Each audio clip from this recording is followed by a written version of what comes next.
After Hurricane Andrew devastated the Homestead, Florida area in 1992, downtown Miami Grand Prix promoter Ralph Sanchez envisioned a way to help the area rebound by building a permanent racing facility. Homestead Miami Speedway opened in 1995, and it has been a tale of many configurations. Originally a 1.5-mile replica of Indy, the shortened geometry resulted in fairly unsafe corner crash angles. So, in 1997, it was converted into a challenging, relatively flat-cornered oval. Then, in 2003, it was changed again into another high-banked 1.5-mile oval. What really never changed was the infield road course, and for one located inside a fairly short oval, it's quite good. Good enough, in fact, that the then FIA GT World Championship decided to hold a round there in 1998. It has two configurations, and tonight we race on the modified road course utilizing oval turns 3 and 4 as we kick off round 1 of season 3 of the Full Send Sims Esports iRacing Spec Miata Championship. Hi all, I'm Greg Kramer, and welcome to a true Roval. And joining me once again for Season 3 is Kyle Heyer. And Kyle, this layout should offer up some interesting challenges compared to the regular layout we used to kick off Season 1, believe it or not, over half a year ago. Time flies when you're having fun, Greg. I can't wait. Oh boy, doesn't it? To start this next season of racing, this time at, you mentioned the modified Roval configuration. And Roval's a funny word, a combination of road course and oval, and this one is probably as true as they come. Think of Daytona, think of Charlotte, but this one is perhaps the most underrated of all the well-known Rovals in North America. It's got really good flow to it, and with that turn 3 and 4 on the NASCAR oval, a lot of high speed, which means drafting in these Spec Miata machines. I think you're absolutely right. I've always loved this infield road track, for a Roval type of track. The infield is very challenging, and now you add this long turn 10, if you will, oval 3 and 4.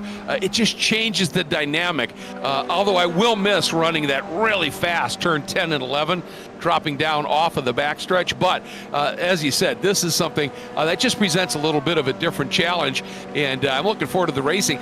Do you think with this long now run through the oval and the fact that I don't think there's going to be much braking, if any, going on into turn 10, that we can see these cars on this track actually get to draft a bit, which on the other configuration they really didn't do much of? I think we're going to see a lot of that, a lot more than we have. And we should also mention, as we pull up the timing and scoring, we have a lot more drivers than we had last season. Court and the group behind Full Send Sims has done an amazing job getting more drivers involved here.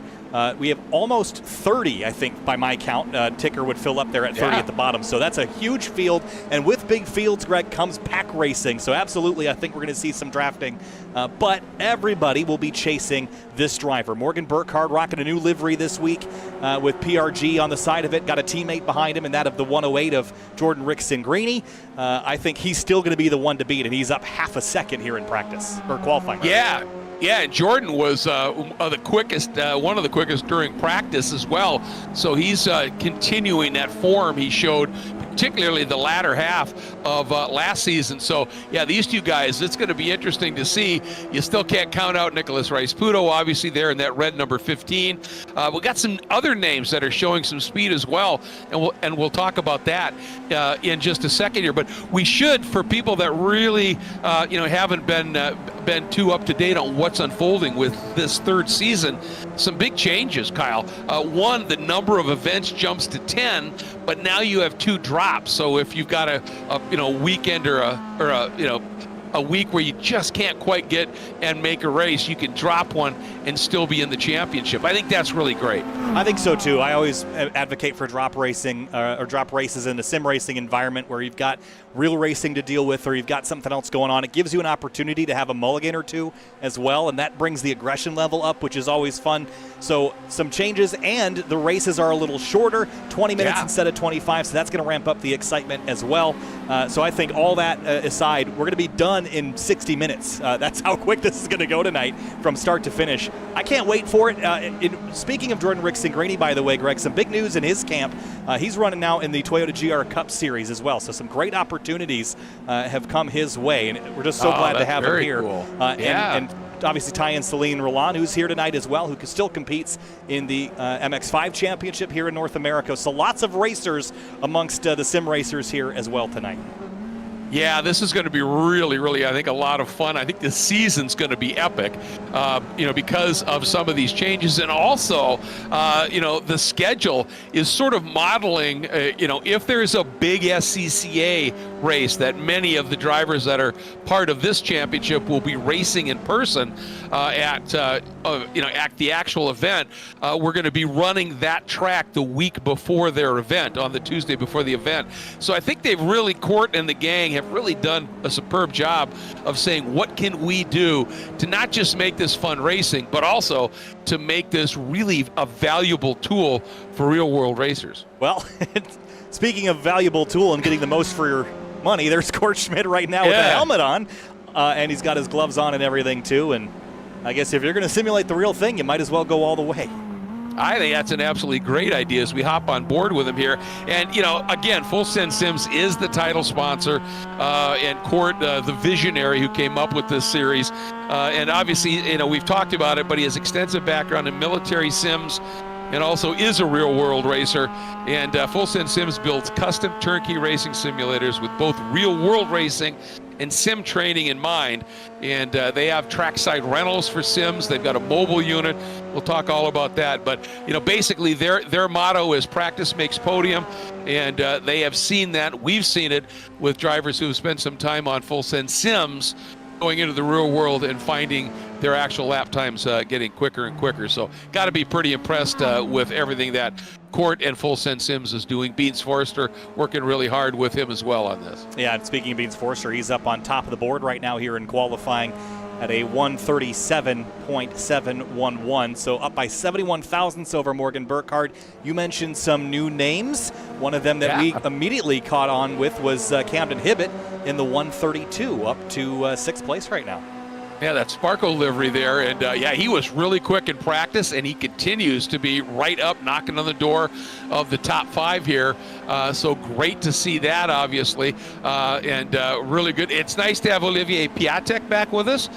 We saw him run, but not much, with us in the second season, and he showed some great speed. So really excited to see what he's going to be able to do. Rocco Pascarella is with us as well. And so that's going to be really, really fun to have him on board. Gianni Morrow is back. You just go down. Raiden Nickel is a name that I'm not super familiar with. Great to see that. Weston Adams, Max Dara. So I'll tell you what, we've got, this field, as you said, it's deep, not just in terms of number, but talent. It certainly is. We've also got Greg Ginsburg joining us here in his ever-present Oreo car. Every league he's ever been in, if there's an Oreo paint scheme, he's got it applied. Currently 25th. Well, and I love the Hot Wheels there, too. So, he's a guy who gets some history. And I got to say a big thanks to Greg. I've been sort of tasked as the announcer for the FARA series this year, and there's been a couple of conflicts. And Greg stepped in at the most recent one and basically had to call a 4-hour enduro, as the lead guy in his first time out and everything. And all reports are he did a fabulous job. So big thanks to Greg for filling in. Yeah, awesome stuff. I've worked with Greg Ginsburg, too, back running some broadcasts for the SCCA during the pandemic. Had a great time with him. And Larry Lefty McLeod as well. So good to see Greg back here tonight. Absolutely. How about this right now? Our top, if I'm looking at this right, our top 3 right now are covered by 81 one-thousandths of a second in qualifying. Yep, that's incredibly tight. Yeah. And I think maybe some of that's due to that draft we were talking about as well, where the gaps come down a little bit. And I can't confirm this, Greg. I just wanted to mention Jorge Ortiz in the 24. I don't know if this is the same Jorge Ortiz, but there was one that ran with us in Grid Life Touring Cup for a couple of years, and we haven't seen him back in a little while. He's working on his car, but not sure if it's the same one, but conveniently up in the top 5, so maybe he's a driver to watch tonight as well. Well, certainly based on his times, he's looking really, really good. He's within a quarter of a second of Beans Forrester at the top of the field right now. So Jorge showing some speed. Joshua Soto, who we have seen those absolute moments from him, and hope he can string one together. Looks like he's sporting a new graphics package, a very evocative one on the car, the Martini Racing livery.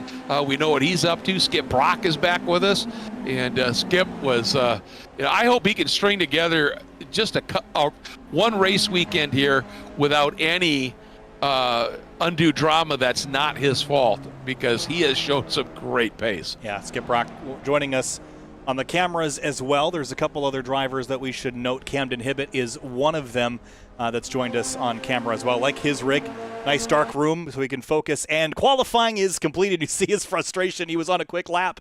But with this heat style format, Greg, there's no time to finish your lap. As soon as qualifying is complete, we go to gridding. That's how fast things happen. Yeah, it certainly does. And while we have this quick break here, I want to remind everybody, as always, the top 3 at the end of this season will all receive trophies.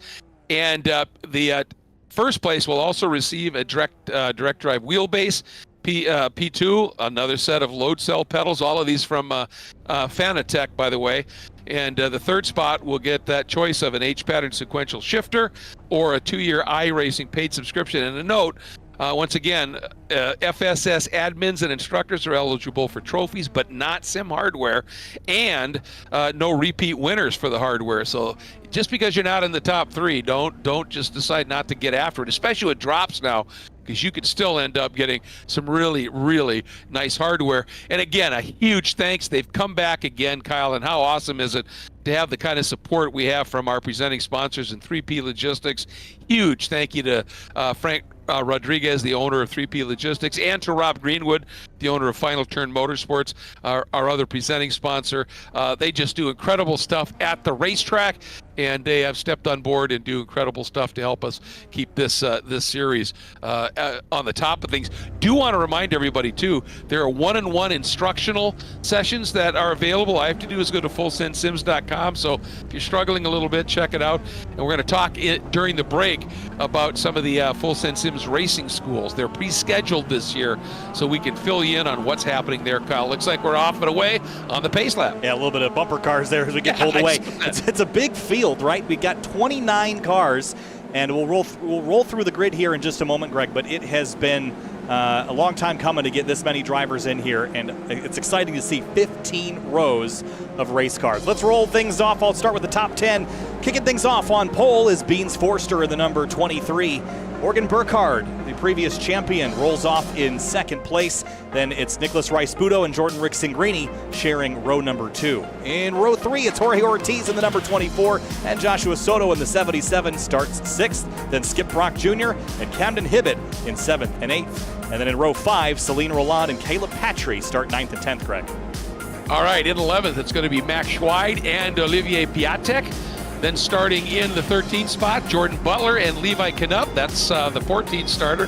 15th will be Rocco Pasquarella and Gianni Moro. Then in the next row, 17th will be Jim Friedhofer, and in the 18th spot will be Max Banken. In the 19th spot, Court Schmidt. And in the 20th spot will be Raiden Nickel.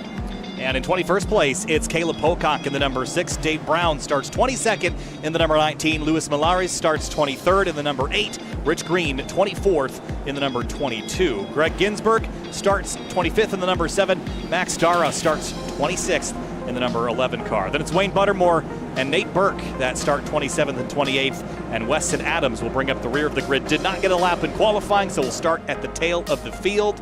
It is a hot day here in the sim, Greg, so keep an eye on those tire temps, but this time, this is where this differs from the first season here of the FSS Esports Spec Miata Series. Instead of making the left down onto the apron, we're going straight up onto the NASCAR banking, and the next time around, we'll be doing it at full speed in a drafting pack.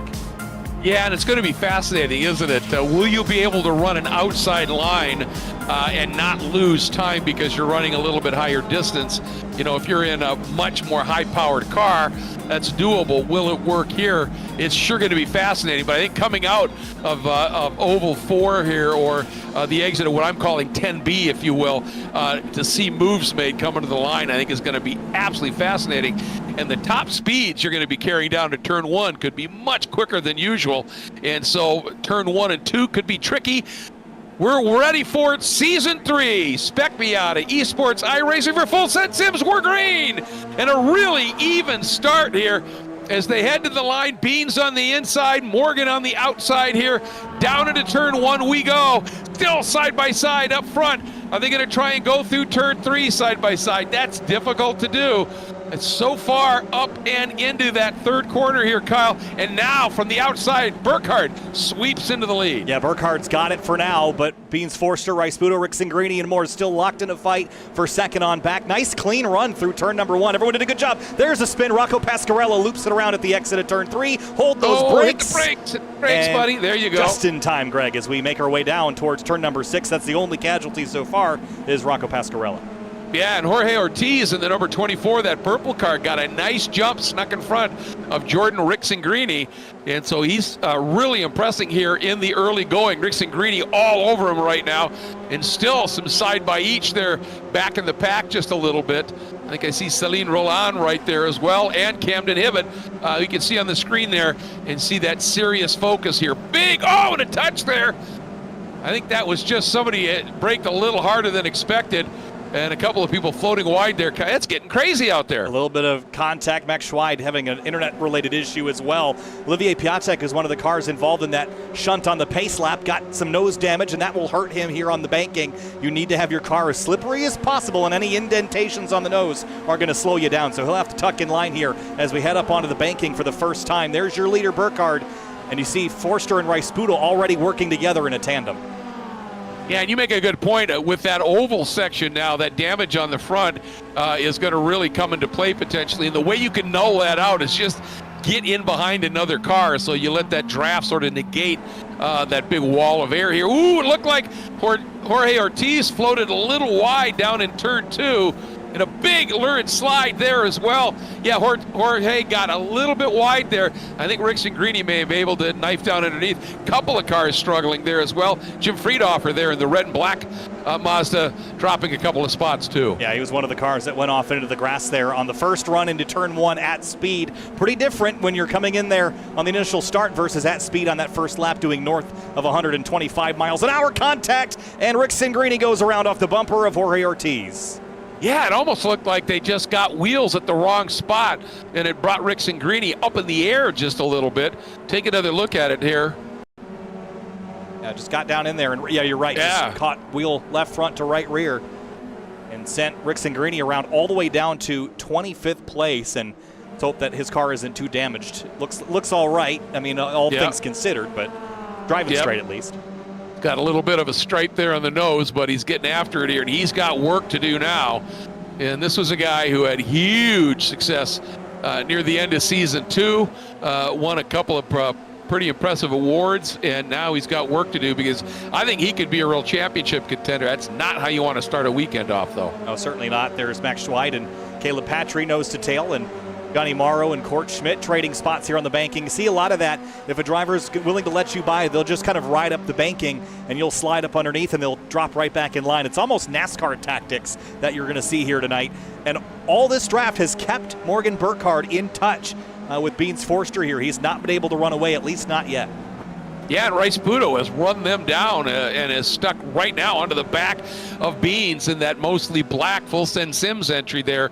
So this trio has a little bit of a break up and over Skip Brock Jr., but we have seen Skip run down deficits on his own on tracks where you wouldn't think that was possible.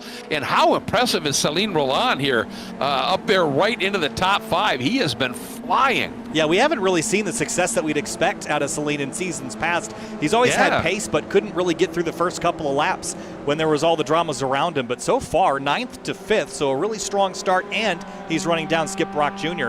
But maybe there's opportunity to work together and bring that front quartet, actually front trio, back into the mix.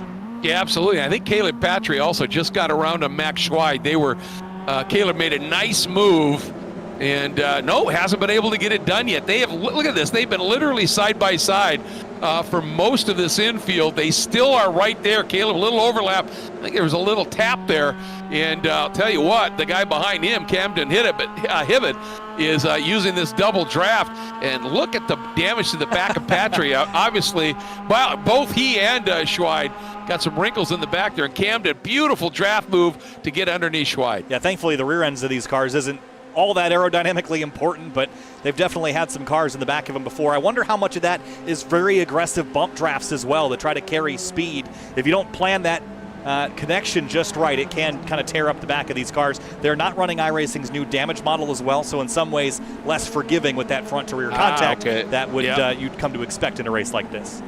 Tell you, I just saw a really fascinating move by Max Schweid.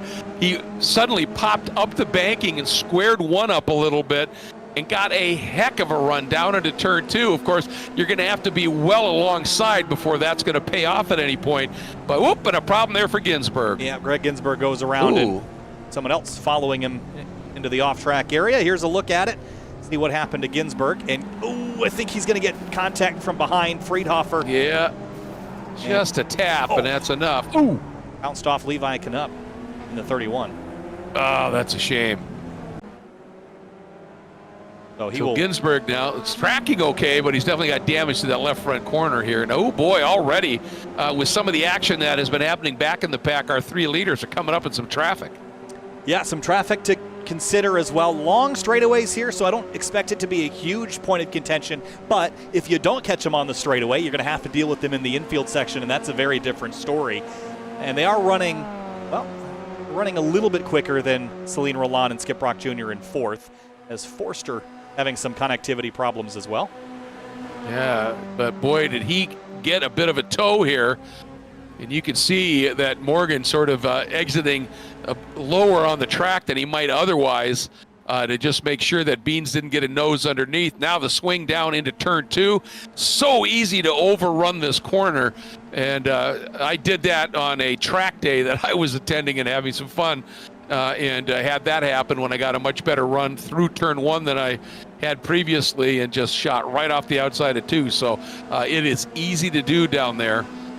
Oh, behind him. Look at this scrap. Wow, what a battle here. Ortiz and Roland, and here comes Skip Brock Jr. and Caleb Patry. This is a brawl back here. I'm not sure that they feel they can run those front 3 down. So when that happens, it's game on, and they light the wick here off into turn 5. Oh, Patry, a late move to the apex there, down inside Skip Brock. And that's fascinating because remember, just a lap ago, Skip Brock and Jorge Ortiz looked like they were going to team up.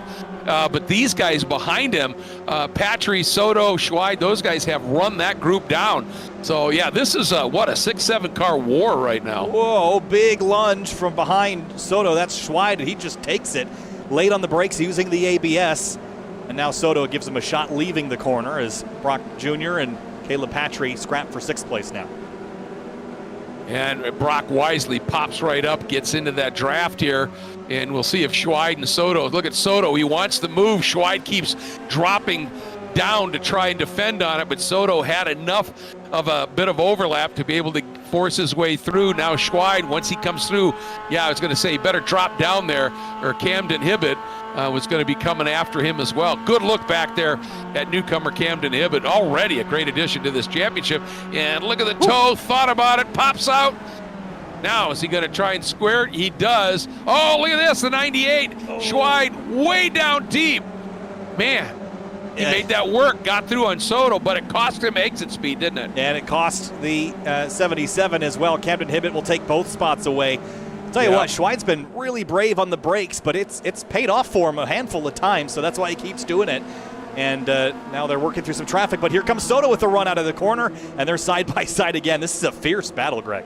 This is heading down into turn 6. Interesting corner, very much an increasing radius. Once you are there, you're on the throttle hard, and you just let it unwind because turn number 7 is just a flat-out little kink for these cars. And look at this drafting battle right now. Soto, Schweid, and Rayden Nickel, who had started well back in the pack, has joined this queue there in that blue car with the black stripe. Look at that, 20th to 11th. Oh, look out. What a run by Hayden. Oh, big bump and go there. Schweid on Soto, and Rayden Nickel says thank you. Drives up the inside. He'll take that. Why not? Yeah, he had a blocking back there, Schweid. Might as well fill the hole. And now side by side down this back straight. It's just so fun to watch this chess match because if you're not on the bottom, you're going to go backwards, right? So you're going to try to chase that guy away from that inside lane. And so you kind of chase each other to the white line to see who wins that bit of a drag race into 3, NASCAR 3 that is. And this time the 26 will win it. And then the same thing happens here on the front straight. You're going to stay pretty far left, but at some point you have to get back right to set up for the first corner, which is going to open the door for Soto. Yep, look at Soto. Whoa. He gets down underneath. Oh, and Schweid, man, that was an aggressive defense. Hip check. And look at big off here by Ray Nickel. Does he hang on to it? Well, yeah, but he's going to end up in South Miami, I think. Yeah, that's a long way around. What a shame. Yeah, he got hip checked off is really what happened there. Yeah, he did. Well, those two ahead of him were fighting. Let's have a look from high above here as we head down the front straightaway. Watch the 77, pops to the inside, and has a look here at Schweid. Didn't really have overlap. Right there, they just kind of came together. Yeah. Well, I think when Soto looked like when he was pinched a little bit, it got him down and he clipped that curb and it loosened the car up, and it was just enough, wasn't it? It was just enough. So we go back up to the lead with 9 minutes to go. It's Burkhardt, Forster, Rice-Sputo, still 1, 2, 3, and 6 seconds back as we're going to find that second group. Well, it's just Celine Roland right now, then followed closely behind by Caleb Patry, Ortiz, Skip Rock Jr., and the rest of the field. Yeah, Camden Hibbett, then that little bit of a gap now to Soto and Max Schweid. And look at Court Schmidt. He has caught the back of them at this stage. He's just a second off. So he is on his own right now. Helmet's off. But he is just focused right now on just trying to get a whiff of a toe here and join that group. You have to be about 7 to 9 tenths of a second back to really feel it. 1.2 might get you close enough to at least sense it, but to really get an effective toe, it's 7 to 9 tenths back, so you have to be a little closer. And you see that here by Forster. He's never left that distance from behind Burkhardt, and it's paid off as, whoa, Ortiz wide at 1. Yep, and just overshot the entrance, and behind him is that Schweid. Yep, he did the same thing. What a save by Schweid. He sort of pitched it sideways, came right back on, hit the apex perfectly. Watch this. Just charged it a little too much, and he had it straight, but just carried too much speed into the corner and then ran wide up onto the rumbles. Yep, but watch this. When he rejoins, he just right to the apex. I meant to do that. Yeah, that was a great save. They should add another 6 inches of curb, and then it would look perfect too. But exactly. And here's Soto again. What a battle that Soto and Camden Hibbett are having here right now. And Camden looks like Soto was able to sneak. Ooh, really late move here.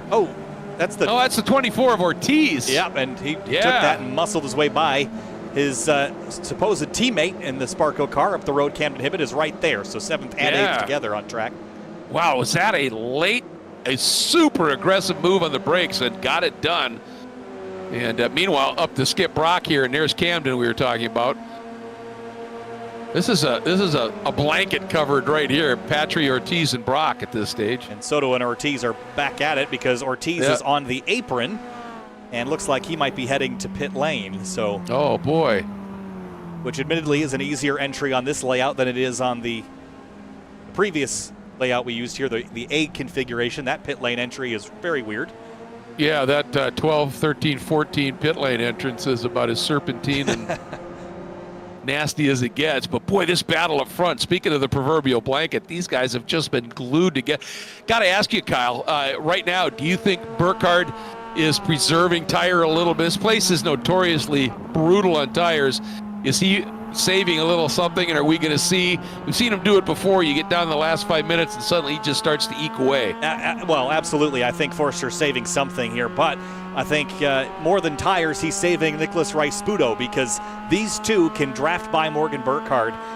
If they put their minds to it and they work together, they certainly can pass Morgan. There have been events in the past where nobody can catch him, even in a draft, and there's a slip. He's not infallible tonight. Burkhardt's going to have to hold off these two in the last 5.5 minutes. Yeah, that turn 8 braking down the end of that long infield straight is really, really hard braking, and he just overshot, just minimally missed the apex by a couple of feet. But for a guy like Beans, he's going to go, aha. He is pushing hard, because I was wondering if Morgan was just, going just fast enough to lead, but not as fast as he could go. But obviously he's feeling the heat and overshot there. A little tap maybe there, but look at this. Here comes Rice-Sputo up on the outside, trying to take advantage here. It's a tough place to be going into turn 1. Oh, look at this. So close. What's going to happen here? Beans has position. Rice-Sputo working that outside angle here, runs just a smidge wide, and I think that's going to be enough for Beans to tuck back in. I think they're starting to explore, where can I make a move, Kyle? That was a lot of fun to watch for sure. Let's go back and have a look at it on the run into turn one. Watch the slide that they carry here, and I want to look at this in slow motion because it really was. So there's that at full speed. Watch the angle, the pitch on these cars as they come through turn one. The huge slide that Forster's in just to stay to the inside of Rice-Puto. That was a blast to watch, Greg, and they're at the limit in that sling of a turn one.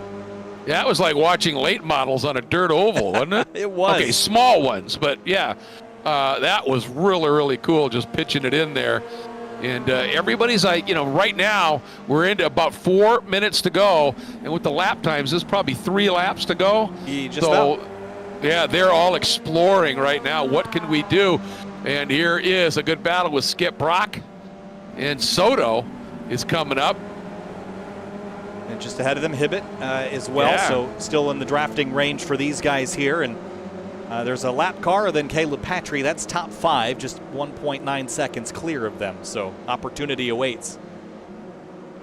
Boy, yeah, I mean, in this group, who knows right now? I mean, the way they have been going back and forth at this here. And I tell you what, Celine Roland is at a lonely race in 4th, but he has just done a superb job. Got himself almost a second and a half back to Caleb Patry, and you're running a second and a half quicker than Caleb. You're doing something, because we've seen what Caleb can do here. So Celine has shown up, and he is ready for this 3rd season of Spec Miata. Yeah, that was sketchy. Big loose moment by Josh Soto back there. Oh, look out. It didn't catch it. Nope.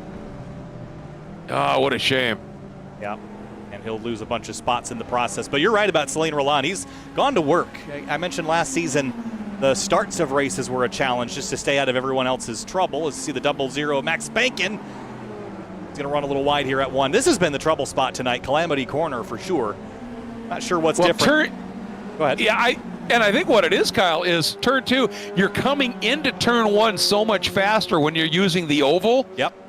So your entry speed's so much quicker. And turn 2 is a lot more snug than it kind of presents, and it's so easy to overshoot. Or if you just get into turn 1 and you get a little wiggle going through 1, it's really tough to get it straightened out, get on the brake, be able to turn in properly for turn 2. I think the first reason is probably the one that I had thought was when you leave the final chicane on the other layout, you're maybe going 60 miles an hour. Here, you're coming out of the same area on the racetrack at 110 miles an hour. Actually, even better than that. Let's keep an eye on Beans here through turn NASCAR 4. 114 miles an hour, where you typically be doing half that. So it definitely changes your trajectory. And you're lined into turn 1. Forster lifts and bump drafts, but Rice-Puto's not sitting around. Just under 2 minutes to go, and he slides to the inside looking for second. And for the lead. Yeah. Oh, and look at this. He's going way down to the inside. Gets that curb. He and Beans almost touch. They save it. But I'll tell you what, I think Beans maybe made a little mistake there when he lifted and opted to just tap Morgan because Patry there, I think if Beans had made that move to the inside, we could be seeing him out front right now. Instead, he's 3rd. Yeah, at some point you have to go, and Rice-Puto decided now is the time. We are 2 laps to go this time, so coming to the white next time by. Camden Hibbett's had a problem, though, Greg. He's in pit lane. Oh, what a shame. A great debut run for him. He just drove down there. Didn't have a crash. Yeah. Not sure I wonder what's going on. You think he maybe had one of those missed shifts?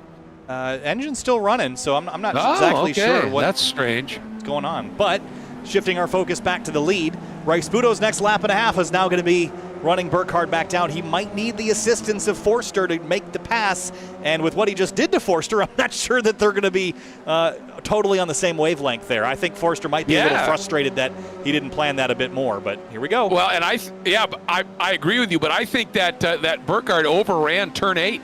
And look at him. He's now going way, way high. He wants to use the banking now to come back down and get the run maybe here, but he overshot turn 8. You can see as he exited, he ran really wide, and the car had to pivot just a little bit. So I think he realized this might be my only option here, and look at Caleb is covering it. Ooh, Caleb darn near had the center point of that car over that curb down into 1, but See what happens here. Man, this is fascinating, Kyle. Look at that. Almost a tap. Morgan trying to get through here. That puts him on the wrong side here as they flick through this little tight bend to the right, then this flick through what's turn 5. This is fascinating, and Caleb has got to be in full defense mode. Yeah, well, Nicholas Rice-Puto leading the way right now as they head down into turn 5. Sorry, yes, yep. Nicholas. Similar paint schemes on the cars for sure, but as they come through here, I wonder if Morgan had placed himself here intentionally. It makes me think of NASCAR at Talladega or Daytona. You don't want to be the leader coming to the checkers. I wonder if Morgan is kind of playing that 4D chess where he's a couple moves ahead, and being second might actually be part of that strategy here. We'll see if it pays out for him, because the wild card is Beans Forster. He might not be willing to play along here and try to grab a spot himself, but Rice-Puto's got a little gap, and that gap is dangerous with a draft this big. Yeah, no, I mean, this is really, really intriguing here, and I certainly do not want to give the announcer's curse here to Rice-Puto, but if he can hang on here, this could be a really big evening for him at this stage. Here we go. There's the commitment move. Rice-Puto had it covered beautifully on the inside. Really didn't give much of an option to Morgan here. And is Morgan going to, if it were just the two of them, I think Morgan might. Oh, and Rice-Puto floats high. Morgan gets the nose down underneath here. Here we go. And he got him. Burkhardt. Oh, he got him. Unbelievable. Wow, that was fun. Here's Court Schmidt. Another group is coming to the checkers. We'll keep our eyes on these guys. Schmidt working some lap traffic, I think, on the no, that is Schmidt. Then it's Soto. This is for position. Here it comes across the stripes. Soto's got him by an inch. Oh, how close was that? Whew. And look at Court grinning there, even though he got pipped, having a huge amount of fun right there. That was awesome. Oh, big fun indeed. And let's see, Celine Roland, a really strong 4th. Caleb Patry hanging on to 5th. Then Jorge Ortiz right there in 6th. Skip Rock in 7th. Camden Hibbett, pit stop and all, showing still in the 8th spot. Is that right? I have Camden down in 19th at the moment. Yeah, I think my scoring screen may have locked up here. So give it a refresh here, but there's a look. There it is. Yeah, that would it. Yeah, you're absolutely right. I couldn't imagine how Camden would be back up there. Yeah. But looking down the rest of the order here, Jordan Rickson-Greeny rebounded to 16th after having his issue early. And Weston Adams, again, new driver to the series, up to 18th after starting 29th, so nice pickup there. And here's those that had some trouble in this first race. But there is another, and it's starting shortly.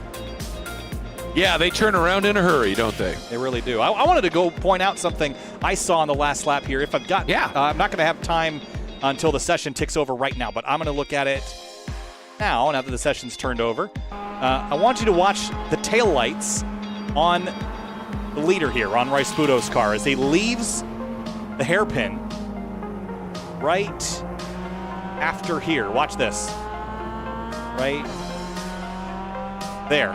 Just tapped him, and I think that was to close the gap so that he didn't have this a huge gap back to Burkhardt that Burkhardt could use to draft. And you see, it worked. Burkhardt wasn't able to use that massive slipstream. The problem is he didn't need it. He had still plenty of time. So right here, this is where the winning move happens, is Burkhardt just makes his hard left down the banking right here and swings to the inside. Rice-Puto didn't cover, and that was the difference. Yeah, Rice-Puto just needed to be hugging that white line and just left. Look at that. Look at that as they come across the line. That is absolutely spectacular stuff. And you know what? I think that was a really, it's great you caught that. I didn't see that little flash of the brakes, but I saw Rice-Puto, like Morgan did the previous lap, overrun turn 8 just a little bit. Yep. And I think he overran it, and he looked in his mirrors, and he still saw Morgan back there, and I think he's laying back, that tricky little guy.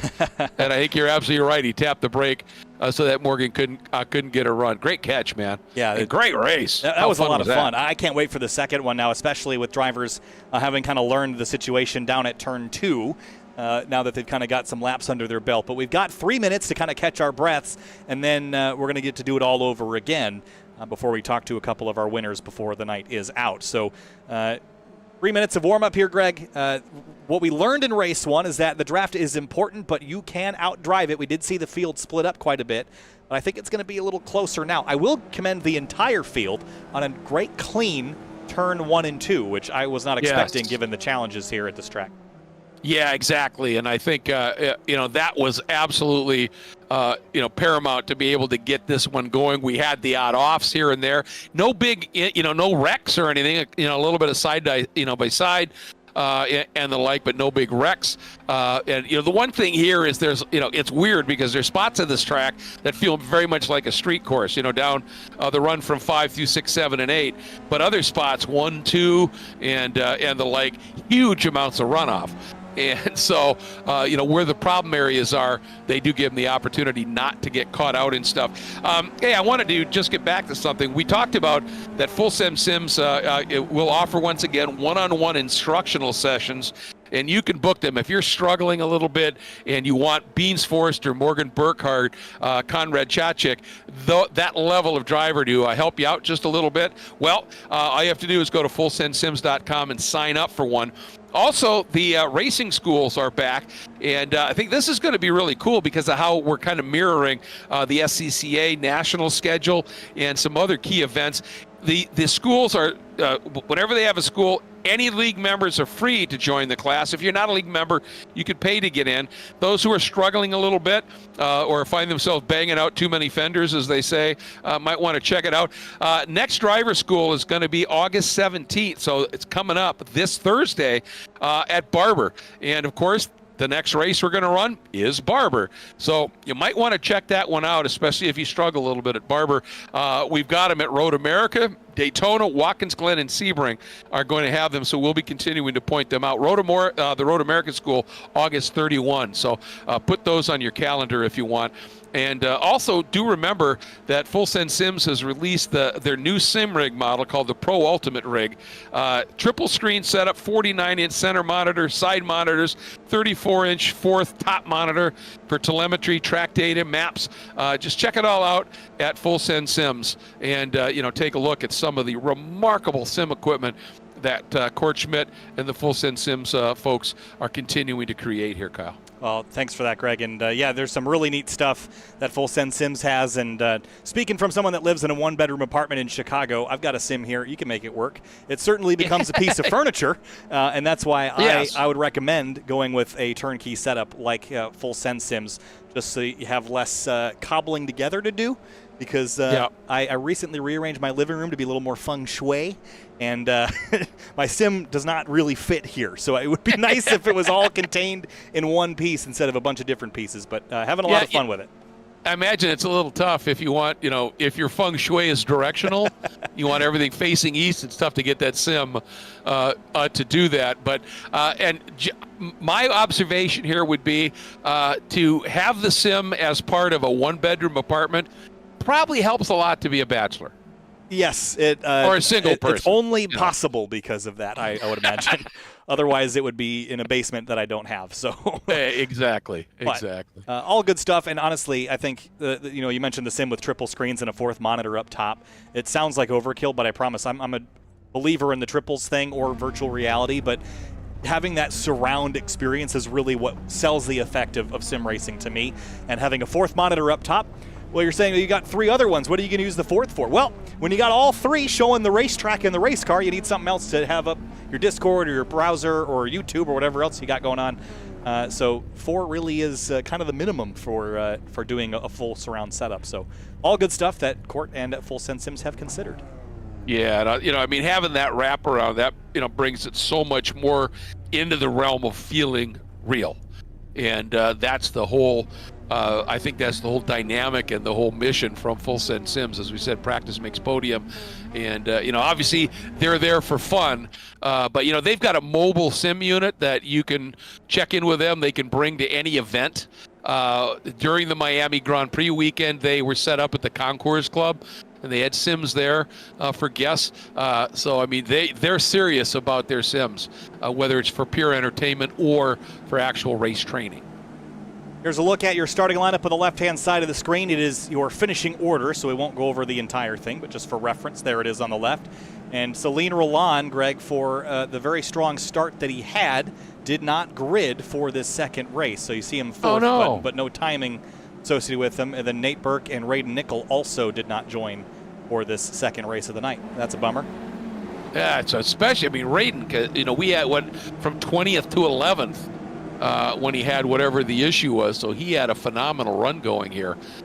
So that's a real shame. But so what we saw in race 1, obviously, you can't afford to lose the lead draft if you want to be a player for that top 3. It's that simple.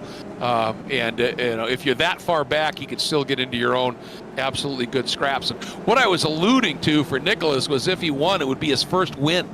Really? You know, hard to believe it. Yeah, he you know, particularly in the second season, he ended up 3rd, but he never got a win. But he was uber consistent. His average finish was you know, was podium territory, but he hadn't had a win yet. So that's why I didn't want to jinx it for him. And even by thinking it, apparently I did. Yeah, that's. I wouldn't have believed that. He's been up Me front either. so much, Stunned me. but has just been a little short. He's going to get another shot here shortly. And now Caleb Patry is the one I'm going to watch in this one because he's got his teammate just kind of kitty corner to him in row 2 just ahead. And he'll get another chance to stay with this lead group. Now, we've seen Patry go out and win outright on pace. So only 5th. I know it's not a bad result at all, but only 5th was a bit surprising, especially for as far back as he was. So I think he's going to give this another go and be a little closer this time. And Skip Rock Jr. starting now. He'll be shuffling up to 4th for the start. Yep. Yeah, and for Jordan Rickson Green, he buried in 16th. So he's got some work to do here. So, and Camden Hibbett as well, back in 19th. And those were 2 guys that showed some real speed. Yeah, I didn't see what happened to Olivier Piatek in that first race. Kind of surprised. You know, he's starting outside of the top 20.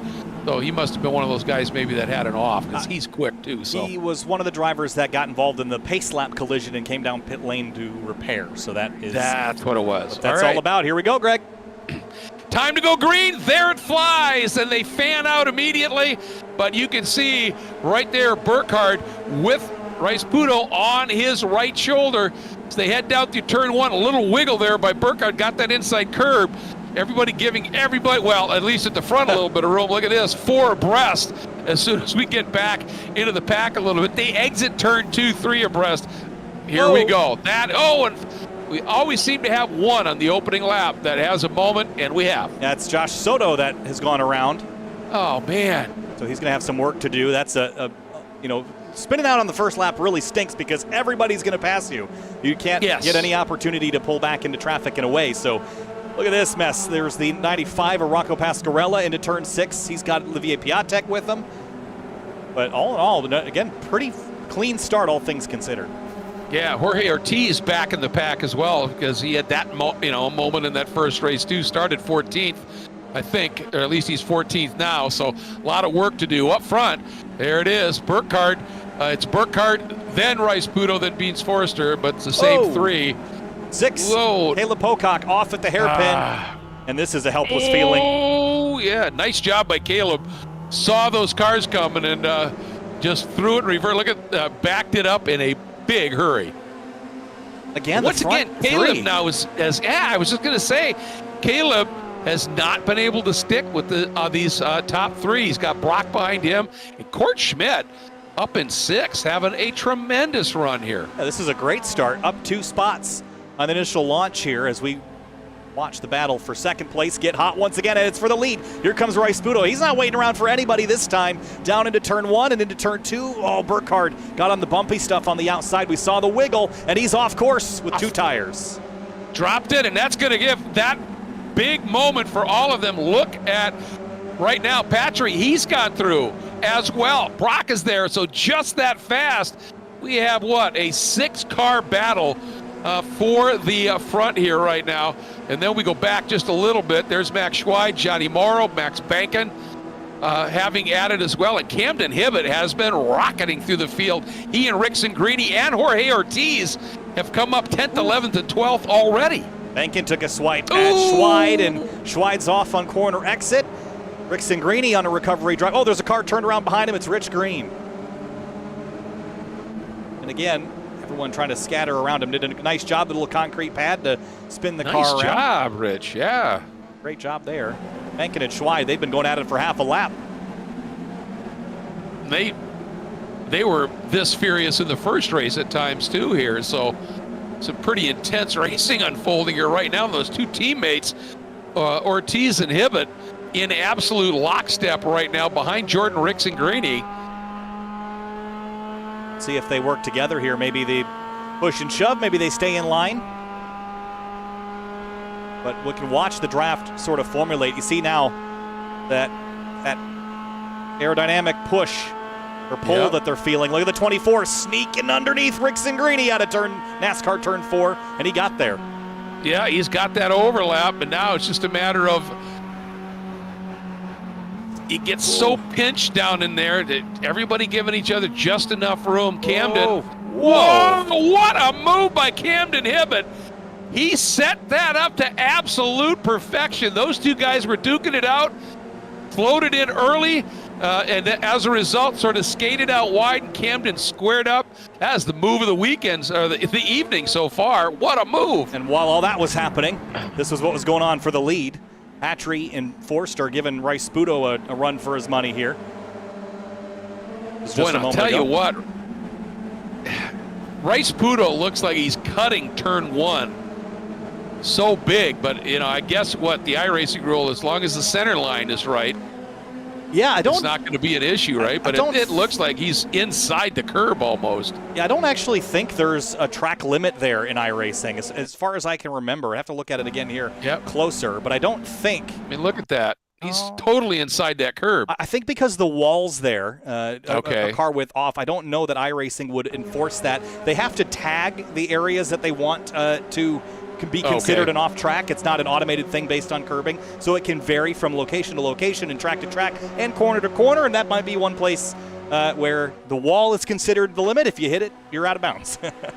Did you see there, Beans Forster popped to the outside, and I don't know if he had such a good run, he didn't want to squander it, but the minute he moved up, Caleb Patry hopped right in behind his teammate there on Rice Sputo, and Forster could find his way trapped to the outside, or he could find his way into the lead. Guess he had a plan. That worked to perfection. It really did, and he'll take the spot away, and the teammates fight behind him, and even Burkhardt hasn't been able to get back around. It's dragged Skip Brock Jr. and Court Schmidt back into it, and behind him, Camden Hibbett still on an upward climb here. He's got Jordan Rixengrini in his crosshairs now. But this has just been a frantic race everywhere. It's been so much fun to watch. This track has been delivering. Yeah, it has. It's been phenomenal. And Camden had that huge move, and then it looked like it all went away on him somehow. Yeah, it might have. Not sure what happened, but man, it was a sweet move when he squared it up. Yeah, last lap still looks okay, so it might have been the previous lap that it all kind of went backwards, but back up to third.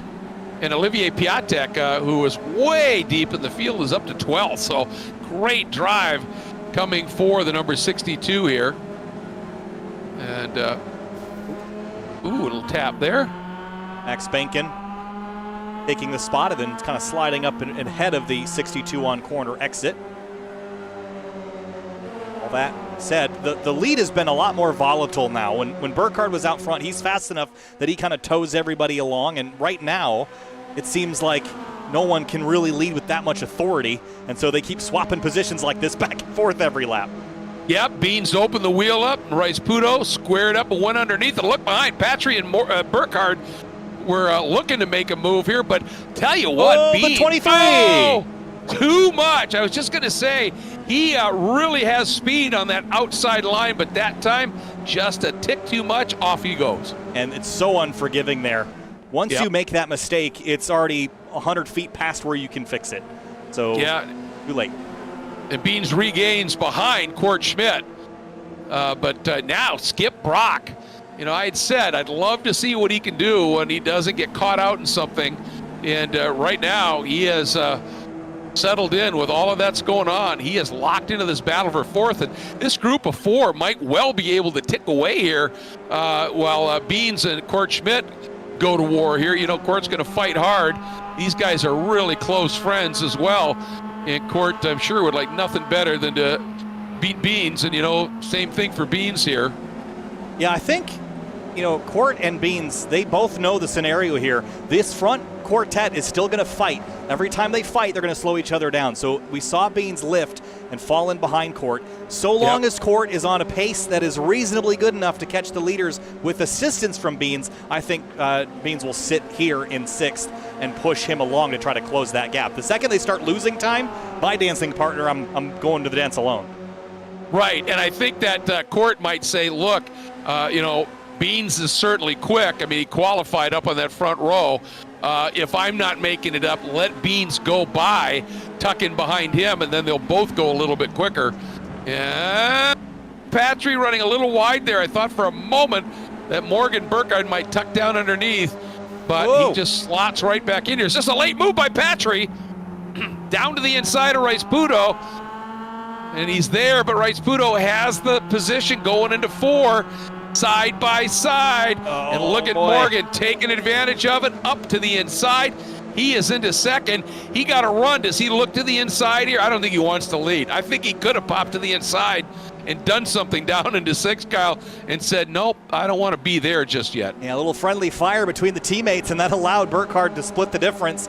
But with that little shake-up in turn 1, Forster's back on the heels of Skip Brock Jr. He's only half a second back, well within drafting distance now. He went by Court on the outside into turn 1. So Beans can get back into this mix, and I think he's going to be the catalyst. Big slide there from the 40 of Burkhardt into turn 8. Yeah, I think he ran up on the back of Patry a little bit more than he thought, had to hit the brake. And it totally unloaded that inside rear wheel. Look at that. Oh, he got the right rear tire on the grass as well, so that contributed to it. But Beans lost some ground back to Court. I wonder if he's trying to drag him back in or made a mistake leaving the infield. Yeah, I don't, because you would have thought with that moment by Morgan that these guys would have been all over him right now. So I've got to believe Beans had a little bit of an error. And I'll tell you what, Beans, he overshot that one time, but he has some real speed running that little more open line through 1 and 2. Look at that. Look at the slide he carries through there. Man, really carrying some good speed. It just makes me nervous every time they sail down into turn 1. Are they going to be able to keep the tires on the road? There's some rumble strip out there, but it's not super grippy. It's covered in paint. Burkhardt even dropping a tire at the exit of 3. Yep, and Max Schweid, the 98, sits in 7th. Ortiz, the 24, in 8th. Johnny Morrow now up into 9th.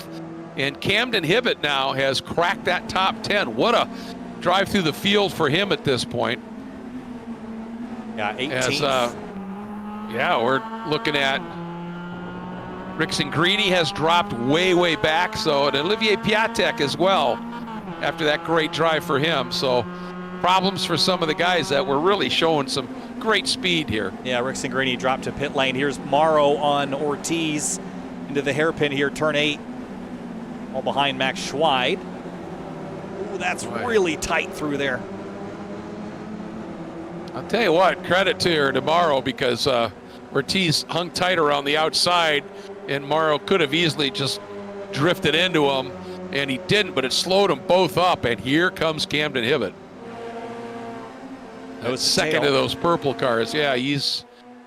Oh, look at this now. Burkhardt can't even see him behind Caleb Patry with Rice-Puto watching. Skip Brock has fallen back just a little bit.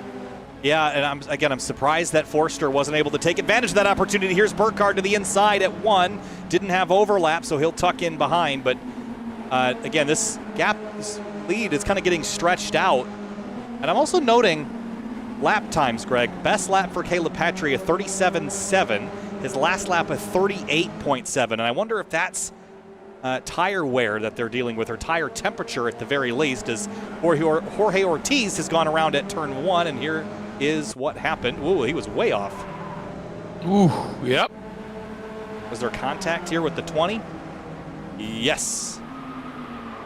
It sure was. Long slide, too. Yeah, it was. And I think you are spot on.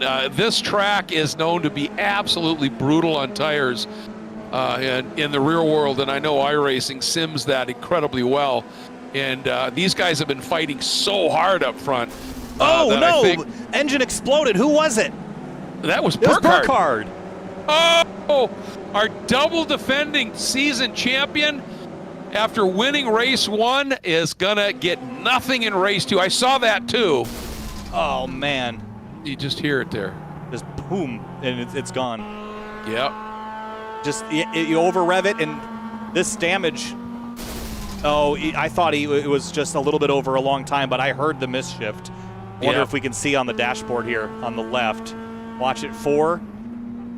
No, it was just, he had it over rev for about a second and a half too long. And that damage will add up over time. So if you over rev slightly, a handful of times, it's equivalent to if you did it all at once. But there, it was just an early downshift, let the clutch out, and boom. And that has caught so many drivers out in this series the past 3 seasons. Well, I love the fact that, this is, to me, paddles are one thing, but real racing is working the gearbox with a clutch and a shifter, and I just love that aspect of this. And it just shows somebody, a 2-time defending champion, is not infallible. And I'll tell you what, Beans had to take a little bit of evasive there, and Skip Brock has jumped into 3rd. Yeah, so with Morgan Burkhardt, arguably the fastest single lap pace driver here in this group, gone. Now, what do we see? Do we see Patry drive away, Rice Budo take it back, Skip Brock Jr. and Forster come into the mix? I mean, we've got 5.5 minutes to go, and I wish I just missed it, but Court was lunging forward like as if he's trying to get a little draft, but there's some damage on the nose of that car that's going to prevent it from going as fast as it was. Yeah, I wonder if he and Beans may be in that little bit there, because look at the back of Beans' car, so that they may have, when Beans had to, when they were running close, checked up a little bit, maybe they tapped. So Beans getting a run here on Skip. Is he going to make the move? Is he close enough? Not yet. A little bit of a waiting game. I'll tell you game. what a drive for Court. Yeah. It's top 5 right now, and he's got almost 5 seconds back to Max Schweid, who is got a very quick Camden Hibbett, closing on him just a little bit. So it's almost what we saw with Celine Roland in the first race, where he's just kind of stuck in no man's land, can't go backwards, can't go forwards, but it'll still be a top 5 result for him. I also wanted to point out, if we look quickly from high above, the track is in shade. We're kind of getting to the end of the day here. The sun's getting lower. Track cools off, so that might ease a little bit of the tire temperature concerns, but the wear, as you mentioned, Greg, on this abrasive track is definitely adding up. The leader last time was at a 39.1, so we're well over 1.2, 1.3 seconds off where we were about 10 minutes ago, 15 minutes ago. Yeah, absolutely. And, the more the tire wears, the more car control becomes a really critical element here. And so, the guys that really have that here, they're going to be the ones to really keep an eye on. And right now, this group of 4, Patry, Rice Budo, Brock, and Forster, are just an absolute lockstep. And Court, looking back at, he made up some ground on them on the last lap. Yeah, not a bad lap at all. Not a lot, but he's staying right in the hunt here. So, but look at this group as we are 3 minutes and 40 seconds to go. About 3 laps worth, and I also think this is the calm before the storm. These guys are a bit too orderly. They were throwing everything at the wall about 10 minutes ago. Why would they stop now? It's because they're planning and plotting. Exactly. Who's quick where? And Beans right there, he's exploring. And I wonder if he's saying, look, I can sense Patry and Rice Budo. And look at this now, Rice Budo just showing the nose, but then taps the brake. And Forster going to try this outside line. Man, he's used that to such good effect. And does it again. Beautiful run by Beans. What a great lunge into turn 1. Got the pass done, turned down ahead at Skip Brock Jr. Didn't cut him off, but just was there and right in time as we swing through into the infield section. It's Patry, Rice Budo, and Forster. And Camden Hibbett has had a problem, and this one's a big one. Poor guy. Again, he had fought from way deep in the pack up into the 7th spot, and just tapped it. Yeah. Just got it a little bit wrong down into turn 1 and 2. Here comes Forster for second on Rice Budo. He is not wasting any time. It's go time for Beans. He wants to be that second place position where we saw Burkhardt in race 1. And he's got to try the outside move, and he got in too hot. Just a little indecisive there, and there's a touch with Skip Brock. Forster's going to recover okay, but I think Rice Pudo kind of I'm not sure if he overbraked, squared the corner a little bit. I think that just caught Beans out. And Skip Brock grinning, going, wow, that was close. Well, he threw the car down there to try to take advantage of it and kind of body slammed the 23. They came together at the apex, and he shook his head. He was frustrated at that, but now you got to refocus. Court Schmidt, opportunity here because Brock's close enough to draft to Beans, and Court's close enough to draft to Brock. So opportunity awaits. 2 laps to go. Yeah, Court only half a second back right now of a Skip, so he's closing it up. But look at the front. Caleb Patry starting to ease away just a little bit. And as I say that, he gets closed up on immediately here. Patry over the first 2 seasons had 1 win in each of them. So we'd like to add to that tally here. Obviously, Nicholas would like to get that first win. And we're down to 1:20, so this lap and 1 more? Yeah, yes. So the danger is Rice Pudo is back 0.7 of a second. That's the upper limit of what I would call the very effective draft range. And if he falls back into the hands of Beans Forster, who's 0.7 back from him, then he has to make a decision. Do you race the 23, or do you hope that he works with you to drive you back up to the 998? So they're both kind of stretched here. They don't have a lot of time to run these gaps back down. Yeah, the problem now for Beans is he's about 8, almost 9/10 back.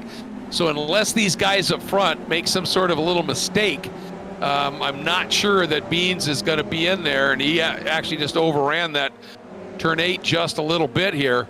And Beans is going to be, I think, fully occupied by Skip Brock. And Skip, here he comes, gets that little bit of a toe. Beans is going to defend. It's hard. Where is he? There he is. Yeah, it's hard too because that internet issue. You can't really safely bump draft when the driver's blinking in and out like that. You'll end up kind of merging and fusing together. And what that is it's an internet issue on Beans' side, but it's going to cost him here because Skip is not going to want to push that. Absolutely, and what is it? With 3 seconds to go, we get 1 more lap. Ooh, that was close. And that was unbelievable. So now it's between these two, Rice Pudo and Patry, and Rice Pudo ran him back down. He did. Let's see, Patry's got to be absolutely mistake-free here. A little wide of the apex there. That's going to bring Rice Pudo. That energizes you as well when you're chasing. And he's wide there, and he can't get the power down quite as early. Rice Pudo, you can see Patry's going right down the middle of the track. Going to force Nicholas to try and make a move. And Nicholas says, not yet. It's not time just yet. Skip Brock sitting in third, Forster and Schmidt.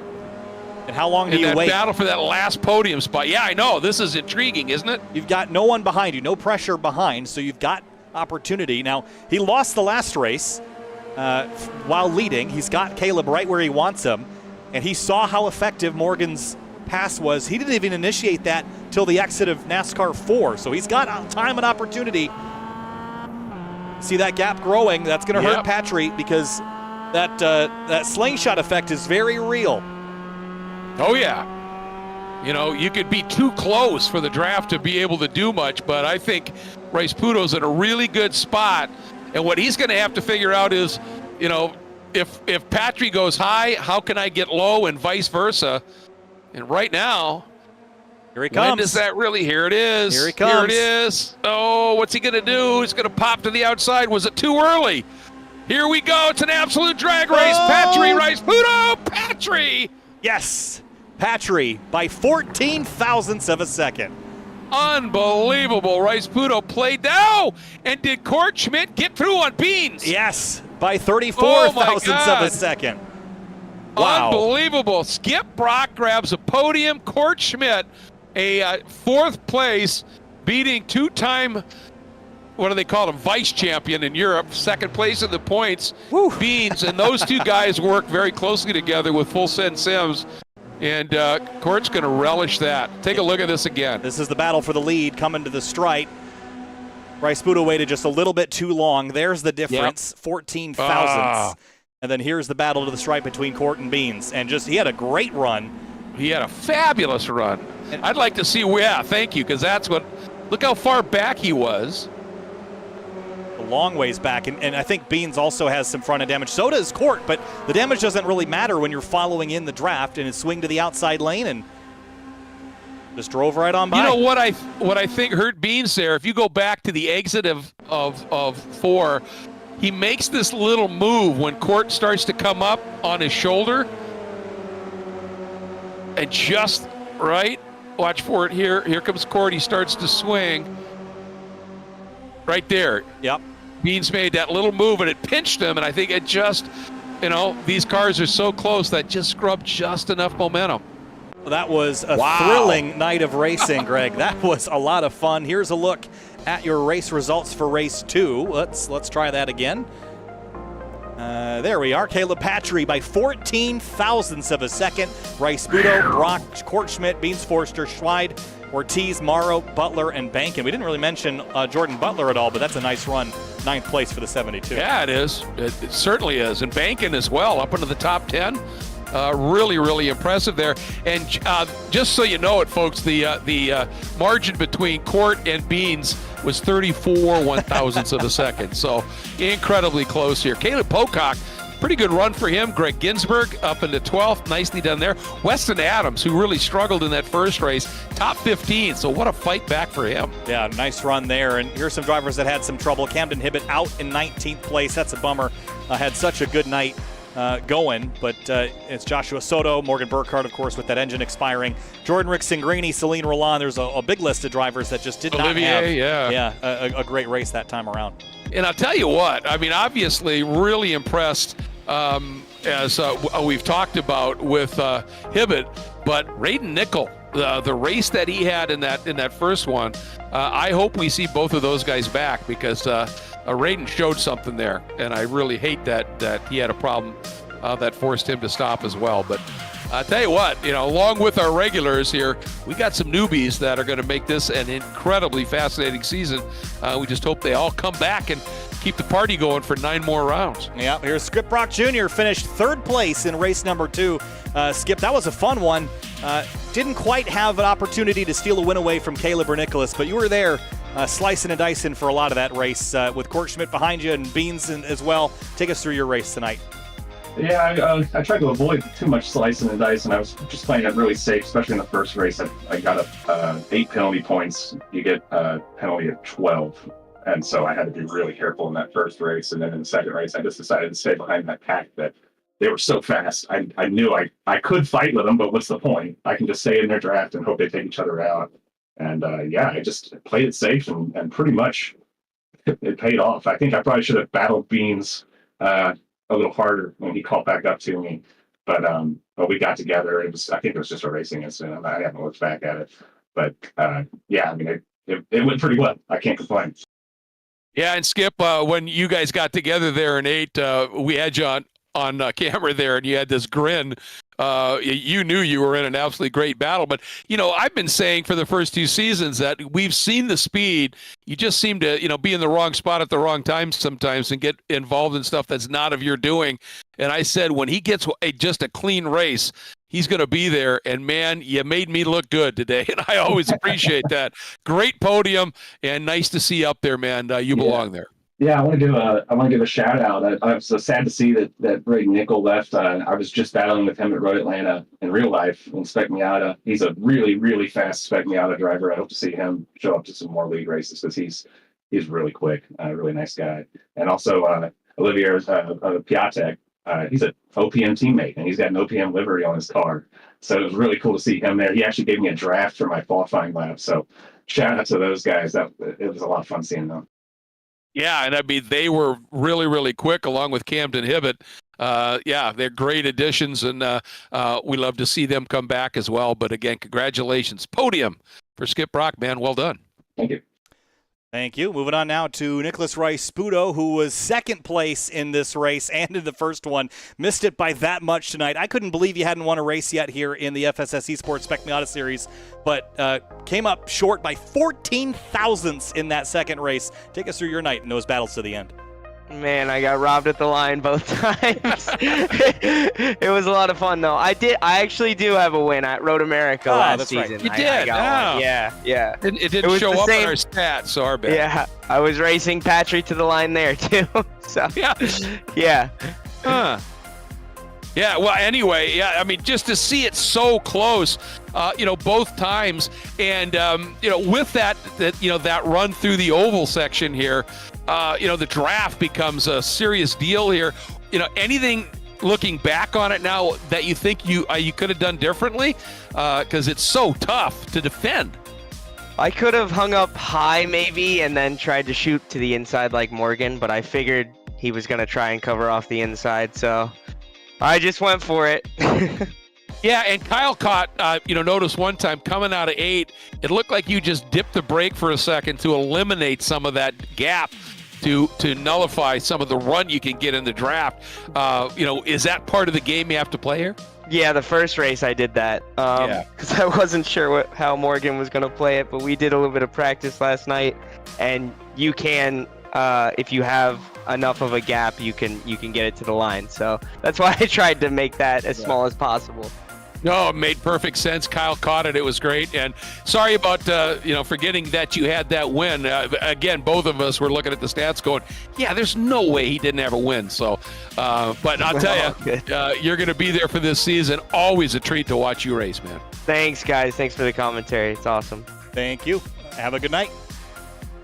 Move on now to Beans Forster. Came up short a couple of times tonight, but was in the mix. And race 2 probably didn't show everything because you were up there leading laps, making passes, but one slip up, Beans, that cost you the win potentially. P5, top 5 in both races, though. Take us through your night.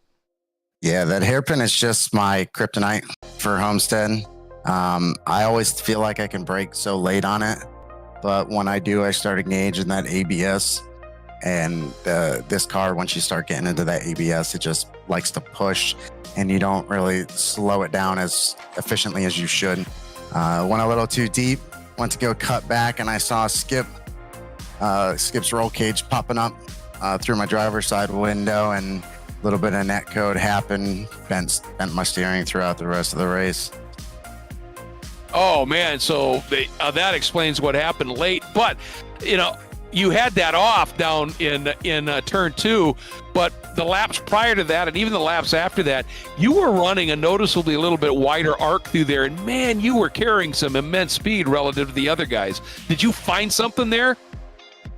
Yeah, I going through 1, it's really sketchy when you take it out that wide, because you're basically slipping the car through the entire corner. And trying to get as close to that grass on the exit is kind of crucial to make turn 2 perfect. And so that one time when I went wide, I just missed a downshift going from 4th to 3rd and lost all my engine braking, tried to get it back, and swung out onto the grass.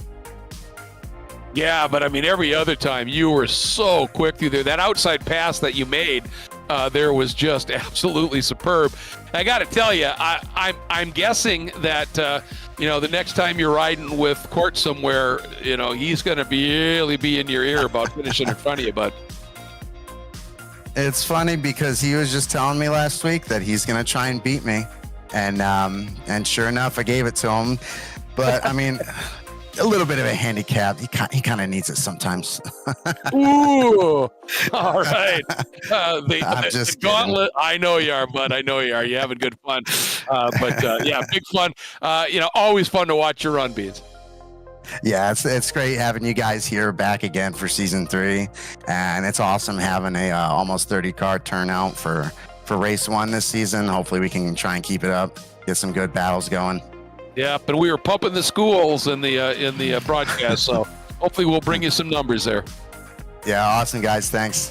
Thank you. We're going to bring in Morgan and Caleb, our race winners tonight here, just to speed things up here a little bit at the end.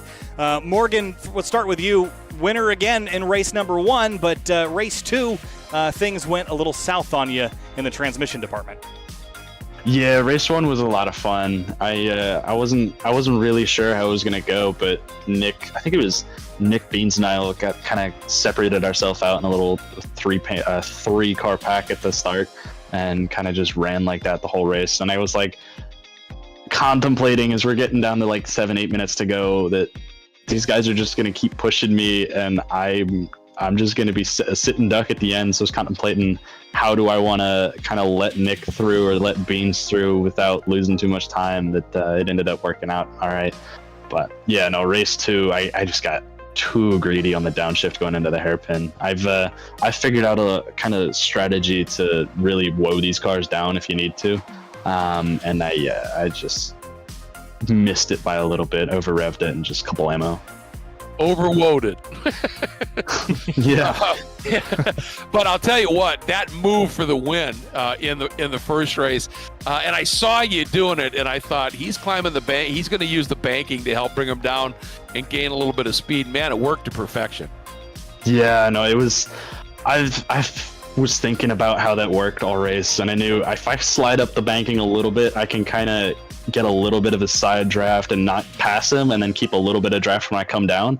And then he slid up right in front of me. I used the draft, and then as soon as I was about to get to his bumper, just dove down the banking, tried to gain as much speed as I could from that little downhill section, and ended up being able to carry it. But everything worked out perfectly, and it was just timed beautifully. Yeah, it absolutely did. So Zippy the Wonder Slug, I just saw that on the bumper there. Having a good day, man. Hey, congrats, man. Always a treat to watch you race. We say that all the time, but always so heartfelt. I appreciate it. Thank you very much. Thanks, Morgan. Caleb, race win tonight by 14 thousandths of a second. You had to feel like a sitting duck there coming to the checkers, but you held off Nicholas Rice-Budo by 14 thousandths. How's your nerves after doing that for a lap?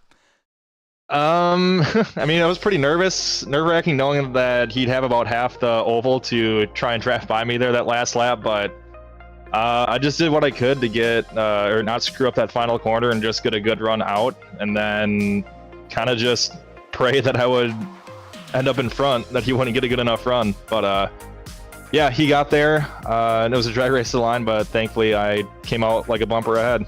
Yeah, it was incredibly close, Caleb, and just an absolute treat to watch. You know, in that first race, obviously you lost a little bit of touch with that lead group. Obviously, you realized I cannot do that. I've got to be there to have a shot at this for a race 2. Yeah, pretty much. I mean, qualifying didn't really go my way. Qualified 10th, and looking at the times, we were all right there. So I knew once one of us started battling, then the lead pack would get away. So that's kind of what happened there when I was working my way through the field in the first race. We kind of lost that front pack battling a little bit. We lost a few guys here and there, but yeah, thankfully it set me up in a good position to be up front there that second race, and it was just kind of the same strategy from there. You know, not to just don't lose the front pack. Yep, and obviously it paid off. You drove beautifully and ended up with another win. Congratulations, man. Thank you guys. Thanks, Caleb. Appreciate it. Have a good night. Thanks. You too. Greg, what a fun night of racing. This track certainly is a blast to watch. I didn't really expect it to be as entertaining as it was. Yeah. But maybe with a 30-car Spec Miata field, I should have expected it. Great racing, close finishes, and this is just one round of 10 that we've just kicked off. I know, absolutely incredible. And I got to tell you, I really hadn't seen for a lot of years, because back when the professional sports car racing ran a couple of races using this configuration, it's been a while, but I forgot just how good this race is. And while I love that drop off turn 10 into 11, it's super tricky. Tell you what, this layout might just be the best of the two in my mind. So really excited about what we saw tonight. Next race coming up on next Tuesday, Barber Motorsports Park. But I'll tell you, we got so much that's unfolding here this year. Sebring, Road America, VIR, Daytona, Lime Rock, Watkins Glen, on the Cup track, the short course, Road Atlanta and Sebring International. We talked about it. Third race in the long course, but then the club course at Sebring. So we are really, I think, just another phenomenal schedule that Court has laid out here. Yeah, really exciting stuff. A great schedule. And if any of these races are half as entertaining as tonight, we're up for a good season, Greg. But final thoughts before we head to Barber Motorsports Park in Leeds, Alabama next week. Well, just one, a big field. Two, deep, not just in number, but some of the newcomers showing some real pace and able to run with some of the guys that have been up front. Kyle, I think we are in for an absolutely phenomenal season, and we are sure excited about being able to bring it to you here on our coverage from Sim TV of this championship. Remember, Full Send Sims, practice makes podium, and a big thanks to 3P Logistics, Final Turn Motorsports, for all of their help as well as making this series a reality. Kyle, it's been a treat as always. Folks, we'll see you in a week. Remember, we got that driver school for Barber coming up this Thursday night. Sign up for it, and we'll see you in a week.